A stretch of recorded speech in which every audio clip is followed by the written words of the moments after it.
ভয়ের স্বপ্ন দেখলে কি হয়? ক্লান্তশ্রান্ত দিন শেষে নেমে আসে রাতের আধা। মানুষ ঘুমিয়ে পড়ে সেই রাতের কোলে। নিস্তব্ধ হয়ে যায় প্রকৃতি। শুনসান নীরবতা বিরাজ করে সর্বত্র।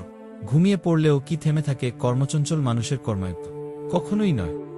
ঘুমের ঘোরে মানুষ প্রবেশ করে ভিন্ন জগতে। সে স্বপ্ন দেখে, স্বপ্নের জাল বনে। স্বপ্ন মানুষকে কখনো আনন্দিত করে, আমোদিত করে, উল্লসিত করে, আবার কখনো তাকে ব্যথিত, চিন্তাগ্রস্ত ও ভীতসন্ত্রস্ত করে। স্বপ্ন কখনো সত্য হয়, কখনো মিথ্যা হয়। রাসূলুল্লাহ ইরশাদ করেছেন, সত্য স্বপ্ন ৯০-এর ৪/৬ ভাগের ১ ভাগ। বুখারী হাদিস ৬৪৭২ এ বলা হয়েছে, কার স্বপ্ন সত্যি হয়? হাদিস শরীফে এসেছে, যারা বেশি সত্যবাদী তাদের স্বপ্ন বেশি সত্য হয়। মুসলিম হাদিস ৪২০০ এ বলা হয়েছে, কোন সময়ের স্বপ্ন অধিক সত্য হয়। হাদিস শরীফে এসেছে, শেষরাতের স্বপ্ন অধিক সত্য প্রতিফলিত হয়। মুসনাদে আহমদ হাদিস ১১২৪০ এ বলা হয়েছে, মানুষের স্বভাব হল তারা কোনো স্বপ্ন দেখলে প্রিয়জনের কাছে তা বলে বেড়া। আবার অনেকে অন্যদের খুশি করার জন্য বানিয়ে বানিয়ে স্বপ্ন বর্ণনা করে। অথচ রাসূলুল্লাহ বলেছেন, সবচেয়ে বড় মিথ্যা হল কোনো ব্যক্তি নিজেকে তার পিতা ছাড়া অন্যের সন্তান বলে দাবি করা। যে স্বপ্ন সে দেখেনি তা বর্ণনা করা, আর রাসূলুল্লাহ যা বলেননি তা তার সম্পর্কে বলে বেড়ানো।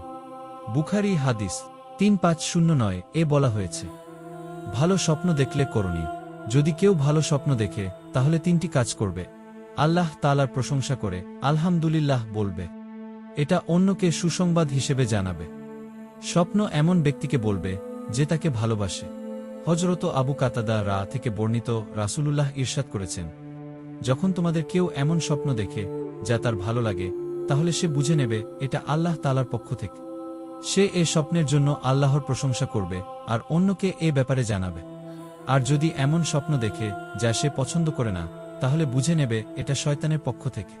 তখন সে এ স্বপ্নের ক্ষতি থেকে আল্লাহর কাছে আশ্রয় প্রার্থনা করবে এবং বাদিকে ৩ বার থুতু নিক্ষেপ করবে। আর কাউকে এ স্বপ্নের কথা বলবে না। মনে রাখবে, এ স্বপ্ন তাকে ক্ষতি করবে না। বুখারী হাদিস ৬৫৮৩ এ বলা হয়েছে, খারাপ স্বপ্ন দেখলে করণীয়। যদি কেউ খারাপ স্বপ্ন দেখে তাহলে সে নিম্নোক্ত কাজগুলো করবে। এই স্বপ্নের ক্ষতি ও অনিষ্ট থেকে আল্লাহর কাছে আশ্রয় প্রার্থনা করবে এবং ৩ বার আউযুবিল্লাহি মিনাশ শাইতানির রাজিম পড়বে। আল্লাহুম্মা ইন্নী আউযুবিকা মিন শাররি হাযিহির রুয়া।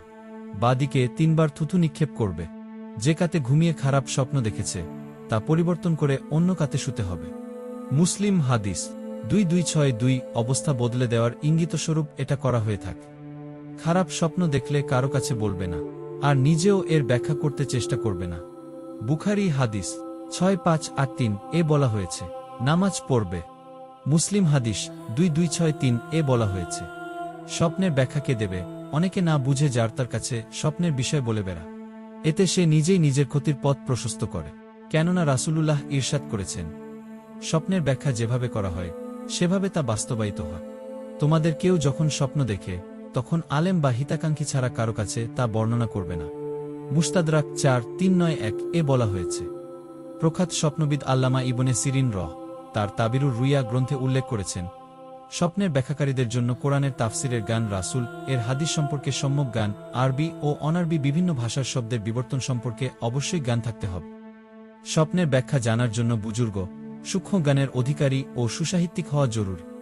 এছাড়া যিনি স্বপ্নের তাবির বা ব্যাখ্যাদানকারী হবেন তার সার্বিক অবস্থা ভালোভাবে জানা থাকতে হবে। সব সময় সত্য পথে চলতে হবে, তাহলে আল্লাহ পাক বিশেষ অনুগ্রহে তাকে সঠিক পথ প্রদর্শন করবে। তার জবান, মুখ সত্য ও নেক হতে হবে। এর ফলে আল্লাহ পাক তাকে বিশেষভাবে সাহায্য করবে। তার চিন্তাও হতে হবে সৎ ও সৎ। খাবার হতে হবে হালাল। মোটেও অনর্থক কথা বলা যাবে না এবং সব ধরনের পাপ থেকে নিষ্কলুষ হতে হবে।